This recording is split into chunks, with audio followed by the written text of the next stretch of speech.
Revoyons ensemble la vidéo en commentant les gestes professionnels de l'enseignante.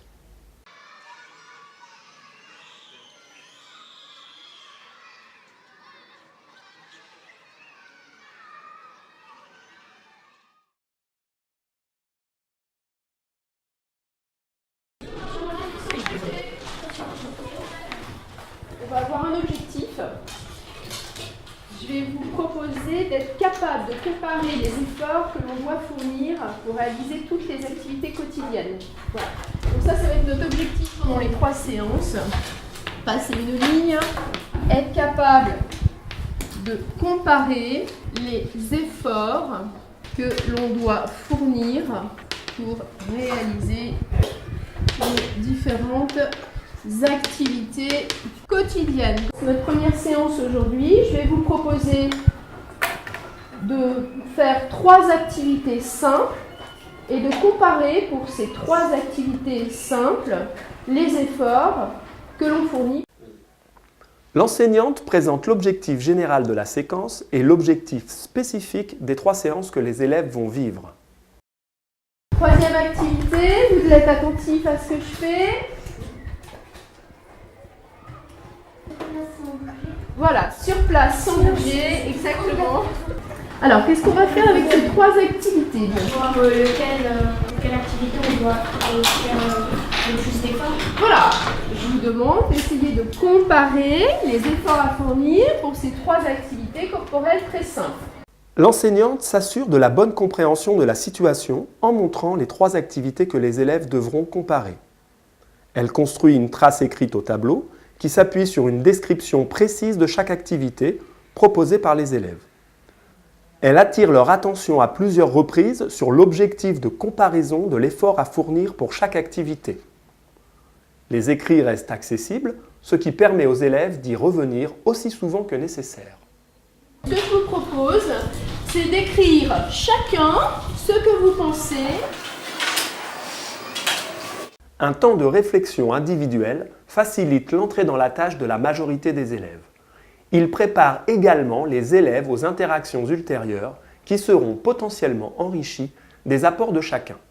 Qui pense que, effectivement, qu'on a debout immobilier, ça demande moins d'efforts que les petits sauts, moins d'efforts que les sauts genoux poitrine. Une première mise en commun permet d'établir un état des lieux de la diversité des hypothèses à l'échelle de la classe. L'enseignante recense elle-même les différentes propositions dans un tableau que l'on retrouvera au moment de la synthèse des résultats. Ce que je vous propose, c'est de vous mettre par groupe de 4, puisque vous êtes déjà par groupe de 4. Essayez d'écrire vos idées, votre organisation. Alors, je vous laisse 10 minutes pour le faire. Vous prenez le temps d'en discuter entre vous. L'enseignante demande aux élèves comment vérifier leurs hypothèses et la classe propose spontanément une approche expérimentale, comme noté au tableau. Si cette idée d'une approche expérimentale n'avait pas été proposée par les élèves, l'enseignante aurait pu guider la classe vers cette proposition. Les consignes permettent d'organiser le temps, l'espace et les modalités de travail. Données à l'oral, elles visent à favoriser les échanges et à libérer la parole. Ainsi, les élèves travailleront par groupe et sont invités à discuter entre eux. L'enseignante laisse les élèves tâtonner afin que les éléments d'une démarche expérimentale émergent au sein des groupes. À ce stade, les élèves ont avant toute chose besoin de s'approprier la problématique et de répondre à certaines questions d'une manière qualitative.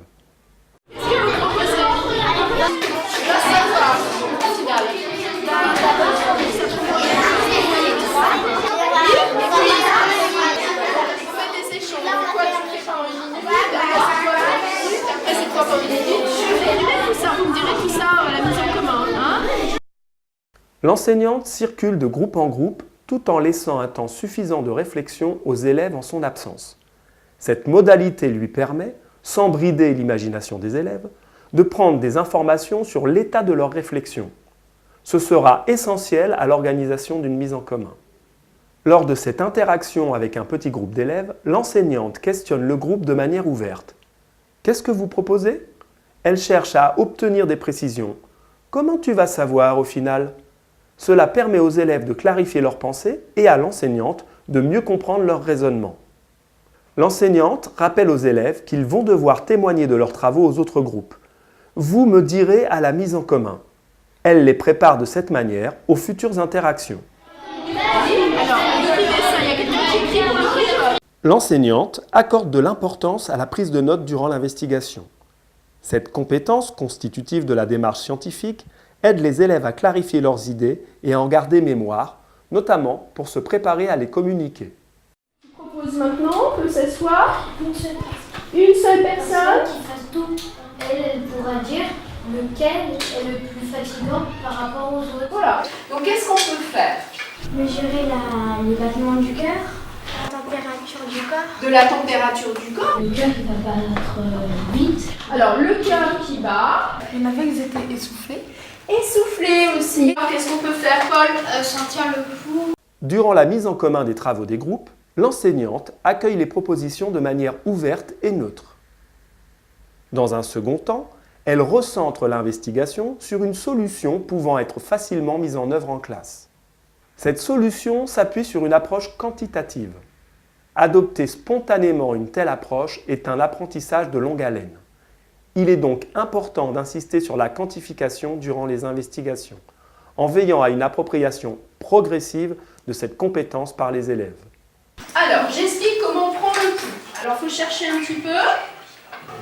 Et vous devez sentir contre la pulpe de vos doigts, sans trop appuyer, des petits chocs. L'enseignante aide les élèves à s'approprier une technique, en l'occurrence la prise de pouls. Cet entraînement est déterminant pour la réussite de l'expérimentation et la prise de données. D'une manière générale, au cours des investigations, il ne faut pas hésiter à prendre le temps d'introduire des méthodes ou des gestes dont la maîtrise nécessite une pratique. Usage du microscope, d'une balance, d'un pied à coulisse, etc. Il faut qu'on fasse des pauses entre les deux parce qu'après, sinon, ça ne sera pas la vraie mesure. Sur la base des idées des élèves, l'enseignante propose un protocole rigoureux. Elle en discute avec eux afin qu'ils se l'approprient. Un support écrit facilitera l'acquisition des données individuelles. En investissant davantage de temps, il aurait été possible de faire construire un tel protocole par la classe, comme c'est le cas dans la majorité des investigations. À partir de mon top départ, vous allez compter vos battements cardiaques. Top. Ne vous levez pas et inscrivez sur votre feuille en restant allongé, sans bouger le plus possible. Une fois que c'est noté, vous vous levez le plus calmement possible. L'enseignante choisit un espace adapté à la mise en œuvre du protocole. Elle cadre étroitement cette mise en œuvre pour différentes raisons. Synchroniser les temps calmes de l'ensemble des élèves, s'assurer du respect des temps d'activité et de prise de pouls, minimiser les risques d'erreur. C'est essentiel pour cette investigation en particulier, car sa réussite repose sur le nombre et la fiabilité des données acquises. Même avec ce cadrage, les sources de dispersion des données sont nombreuses. Investissement physique peu homogène, raté de prise de pouls, non-respect des temps calmes, etc. Levez la main, les enfants qui ont trouvé que la station debout, avec une fréquence cardiaque inférieure à la fréquence cardiaque correspondant à l'activité de saut sur place et inférieure à la fréquence cardiaque des sauts genoux-poitrine. Je compte, levez bien haut la main. De retour en classe, l'enseignante organise un temps collectif d'analyse des données récoltées par les élèves. Pourquoi vous pouvez dire que vos résultats sont fiables? Oui, Maïli.